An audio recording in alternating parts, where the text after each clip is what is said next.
We continue our series on America's swing states with the longtime dean of Nevada politics, Jon Ralston, the veteran journalist and commentator whose opinions are followed by every playmaker, every bookmaker in town. This year, in an election too close to call, could Nevada be the tiebreaker? From Ballard Studios in Washington, D.C., a special election edition of 13th and Park. You and I can differ, but that doesn't mean you and I cannot be friends. That often is missing in politics. We went from North Korea to M&M. That's a lot, man. Aliens could have invaded and nothing would surprise me at this point. It's a nightmare. Those are the facts. We have to solve everything. What's in this tea? Jon, great to have you on the show for the second time. I still am recounting the first time during the 22 midterms. You were point on, by the way, no surprise. So I want to start with a piece of popular culture. Couldn't help myself. I'm sorry, I'm late. I think I may have found something. The voting data in Nevada is multiple standard deviations outside the mean. Guys, Ken, know your audience. I think that there is statistical evidence of missing ballots in Nevada. Where?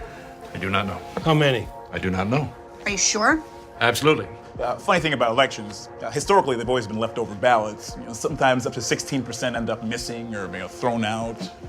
Is that what this is about? I'm so sorry for... The missing ballots in Washoe County. We looked all over for them, came up empty, so best of luck to you. And if you do happen to find as much as one new vote, we'll see you in court. Thank you. From West Wing to Veep and everything in between, Nevada has been just a wonderful place to focus on for political drama. And it's a very interesting state. Obviously, it's predicted the winner in the presidential campaign in terms of who it backed. 8 of the last 9 times, only twice, as you know, since 1912, has Nevada backed someone who did not win the presidency. But as our viewers would be pleased to hear, because it adds to the drama, one of those 2 times was 2016 when Hillary Clinton defeated Donald Trump by a couple points. Why would you still consider it a swing state? Is it not trending blue, or do you think it's completely up for grabs? Well, before I answer that question, and thanks for having me back, I have to say I love that you used Veep there. There's also, I love the whole Nevada part of Veep. And, there's a whole thing with Gary Cole telling everybody how to correctly pronounce Nevada when I believe Selena says it Nevada, and he keeps having to correct her. But yeah, we are the We Matter state. It's taken me a long time to get that into the popular culture. I think it's there, but it's also real. You mentioned a couple points. It was 2.5 points in 2020. It was 2.5 points, almost identical margin in 2016. Mm-hmm. It looked like we were going to be a blue state after the Obama years. He won by, I think, almost 13 points the first time, and then about 6.5 or so, I think, the second time. But the state has changed. You look at all the statistical studies have shown that we've moved rightward in terms of the voting patterns here. There are more independent voters now. And all of the polling, you will not find any polling since Harris got into the race that shows anything but a toss-up race. And both campaigns know that. It's why Harris is coming back to do the Univision town hall here. It's why Trump will be here this weekend. He's doing a roundtable with Hispanic voters and the Senate candidate here, Sam Brown, in a Vegas suburb. So even if you don't believe me, believe the candidates visiting. That's always a great roadmap to what's really happening on the ground. So let's talk about the state a little bit. As you know, 15 counties seem to be reliably Republican and 2 not so much. And it's the 2 that seem to throw elections one way or the other, Clark and Washoe. What do you think the dynamics are this year? What do you think might be a tipping point? Maybe you haven't seen as much in Nevada that could be the difference in what seems to be an absolute toss-up election. Well, I've done this crazy thing for years now in which I predicted the outcome of the election in Nevada the Sunday before the election. And I should have done the mic drop in 2022. I missed my opportunity because it's harder than ever now. Yeah. And I mentioned this explosion of independent voters. Yeah. Non-major party voters are now the plurality in Nevada. They're about 40% of the vote. And it's hard to tell which way they're going to go. unlike 2020, when the Democrats had a sizable statewide lead, their lead now is down to only about 19,000 voters, less than 1% of the almost 2 million voters who are active voters here. And so which way are these independent voters going to break? I don't think the campaigns are sure of it, but there's a complication inside that demographic. If you let me get into the weeds a little bit here. Yeah, go for it. Is that there is an automatic voter registration program here that kicked in 2021, I believe, where if you go to the DMV to renew your license, register your car, if you don't choose a political party, you are automatically registered as nonpartisan. And so that has caused this absolute huge number of independents to come onto the rolls. And I think the campaigns believe this too, that a significant portion of them are what I've been calling zombie voters. In other words, they're people who are not like you and me. They don't look at this stuff all the time and are fascinated by it and care about it. They don't care about politics. They don't know that they were registered. They're not going to vote. And they're of no use to any of the campaigns. So how do you parse that? How do you find the ones who are actually Democrats or Republicans masquerading as independents versus the ones who are just not going to vote? And so it becomes very, very difficult to analyze what's going to happen in a Nevada election. Well, think about the issues, right, that are driving the election, not just in Nevada, but elsewhere. Cost of living, we'll start with that. There's been a fast increase in the cost of housing. I just saw an article recently saying townhomes and condos are at record high prices now in and around Las Vegas. A lot of people say maybe it's partly due to the California in-migration. You also have on the ballot an abortion amendment. And we've seen in other states can be a big driver, not just voter behavior, but turnout.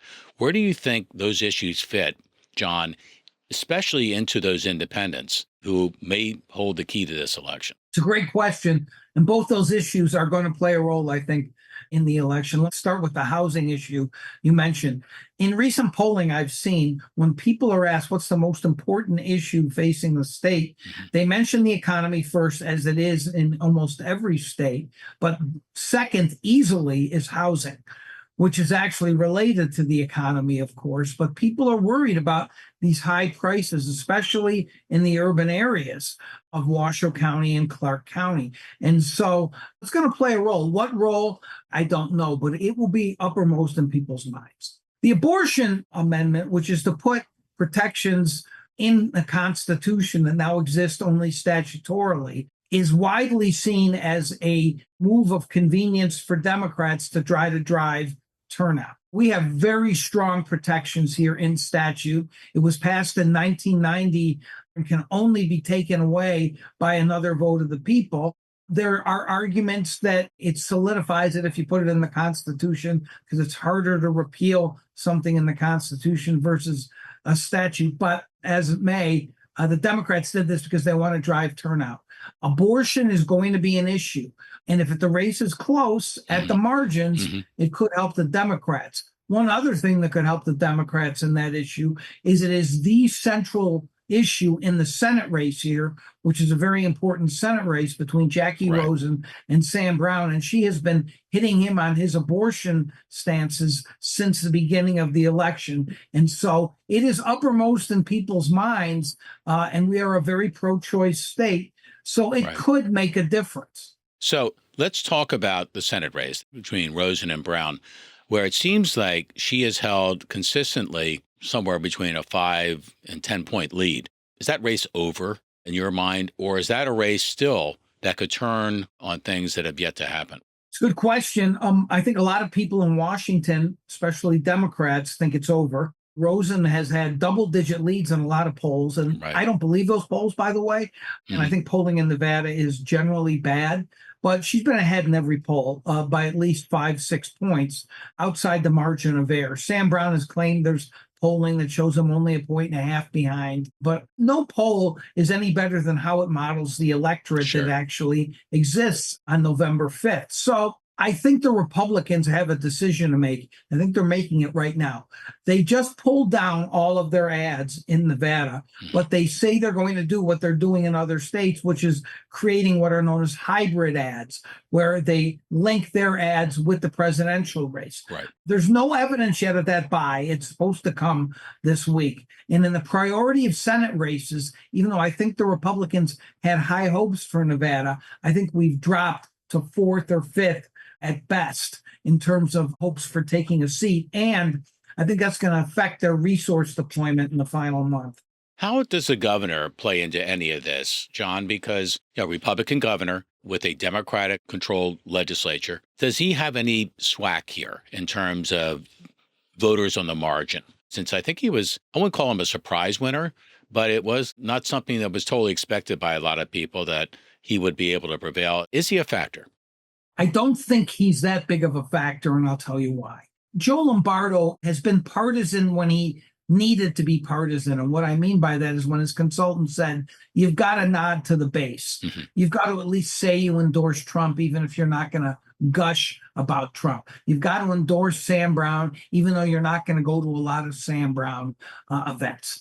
Joe Lombardo is much more concerned about the legislature and the fact that the Democrats are on the cusp of a supermajority in the legislature, which would render him essentially irrelevant. So he is pouring all of his time and his resources and his consultants into legislative races to try to prevent that supermajority. Now, whether there is, for lack of a better phrase, a trickle-up effect from all the money they're spending in those legislative races to help Trump and to help Sam Brown remains to be seen. But Lombardo is not out there doing the base mobilization kinds of things that if he were a more partisan governor, he would probably be doing. So one issue we haven't touched on yet is immigration. And it seems that maybe immigration is the counterweight that Republicans may have to abortion. Do you see it that way? I think they see it that way. I think it's interesting in Nevada because obviously we're not a border state, so it won't have as much resonance perhaps as it would in Arizona, which is another swing state. But we are well known for having a larger than normal percentage of undocumented workers in Nevada, especially in the construction industry. So it resonates here, and the issue is being used here. I don't think there's a one-on-one correlation between immigration and abortion. And I think immigration was already going to drive Republican voters to the polls anyhow. The Democrats see abortion as an add-on to whatever their base turnout was going to be. And the fact that it's become central to the Senate race, and Jackie Rosen is in good position in the Senate race, which, by the way, I should say, one of the great mysteries of this election for me and many others is who are these Rosen Trump voters? Why is there such a big separation between Rosen and Harris? There is this unique thing on the ballot here in Nevada that many of your listeners may not know about called none of these candidates, which people can vote for in any statewide race, including the presidential race. So there may be a significant cohort of voters voting none of the above in the presidential race, and then for Jackie Rosen. The more voters that vote in none of the above probably hurts Trump disproportionately, but I'm not convinced yet that's going to happen. Wow. Well, you can't talk about Nevada politics without talking about the unions. I've always go first to the Culinary Union, 60,000 strong. I've been reading a lot of articles about how they've gotten very active as they have in the past. They were very active, as you know, in 22. But nationally, you look at the Teamsters, for instance, who also are in play. The head of the Teamsters says, I'm not endorsing nationally. He says, my rank and file members are 2-1 in favor of Trump. How much can unions, again, be a difference maker in this particular race between Donald Trump and Kamala Harris? I'm once again impressed, as I was 2 years ago, by your knowledge of the state. You do more homework than most of the national media who come here. So kudos to you. And I don't say that just to flatter you. The culinary is pivotal in Nevada in statewide races, in the presidential race. It's the culinary in all other unions. Yeah, the Teamsters are here, SEIU, a few other unions here. The culinary is for 60,000 members, 5 or 6 times the membership of almost any other union. Now, they don't all vote, but a significant number will, and they have a great turnout program internally. And it's also the Hispanic voter turnout machine for the Democratic Party, because about half of the culinary, a little bit more, is Hispanic. And so courting the culinary union has become a rite of passage for every presidential candidate. Harris has done it. Biden did it. Obama did it. Hillary did it. And so that is going on. What's really an interesting phenomenon to me about that this year is that Trump, and this has been a smart move by his campaign, knows this. And that's primarily the reason, whether she is a real waitress or a fictional waitress, that Trump says gave him the idea to propose no taxes on tips. Right. That is a way for him to get to the rank and file and beyond the leadership endorsement of Harris and do this. Now, she clambered on board a month later, and all the Democratic members of the delegation here have as well. I won't go into the ins and outs of the policy. It has problems, but the fact that Trump jumped on that tells me that they think if they can peel away enough union members who support that idea, that they can win the state. I'm not sure they're wrong about that. Do you know, John, if there's a lot of Spanish language media that's running because of the impact of Latinos on the vote? Huge amount on both sides. It took us several cycles for the Republicans to finally wake up and say, maybe we should be doing this too. But there's a lot of money being spent in the Senate race and in the presidential race on Spanish television and Spanish radio. Well, I find it fascinating and heartening, by the way, that Nevada was the first state in the country to have a female majority in the legislature. Has that at all kind of changed the direction of politics in Nevada, whether it's the manner of discourse, maybe it's a little bit more civil, a little less shrill, that maybe the issues are moving in a slightly different direction? Because has that been meaningful? Are you saying because men are naturally more immature than women? Yes. This might have changed that? You and I both know that. We can confess that now together on air. Yes. I don't think it's had a huge effect, except as kind of a feel-good thing for women, for especially for Democrats, because they're mostly Democrats. So I think that has occurred. And the Senate Majority Leader by the name of Nicole Cannizzaro is on the ballot this time. And she has talked a lot about the abortion issue as well, to try to keep that out there, even though state legislators can't really do much about abortion in the state because, as I said, it's locked into statute. But women are going to vote in greater numbers than men. Most polls peg it at 52-48, 51-49 in that neighborhood. So it could be important. Will the vote come in pretty quickly, you think, on election night, unlike some places where they're hand counting up against machine counts like in Georgia? Now, I hope that Georgia thing gets reversed. That's just insane. We'll be talking about the 2024 election in 2026 if they're going to hand count all those ballots. Listen, we got mocked, and we were the laughing stock of the nation for how long it took in 2020. They've improved the system. They've changed the system. There's a new Secretary of State who's essentially reversed how it works. So it's a top-down rather than a bottom-up kind of system. So they have more control over the count.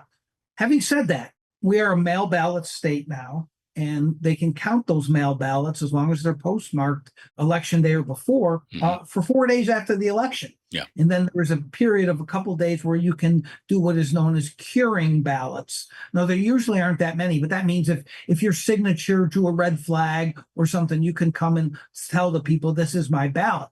So I still think it could take up to a week, especially if the election is close. We may not know a lot on election night, but I think because of Georgia and because of Pennsylvania having so many more voters, and Pennsylvania has mail ballots as well, right, I think we're going to be the least of the problems on election night, which is good. Well, we're recording this show, unfortunately, a little bit earlier than that last Sunday before the election to get your prediction on things.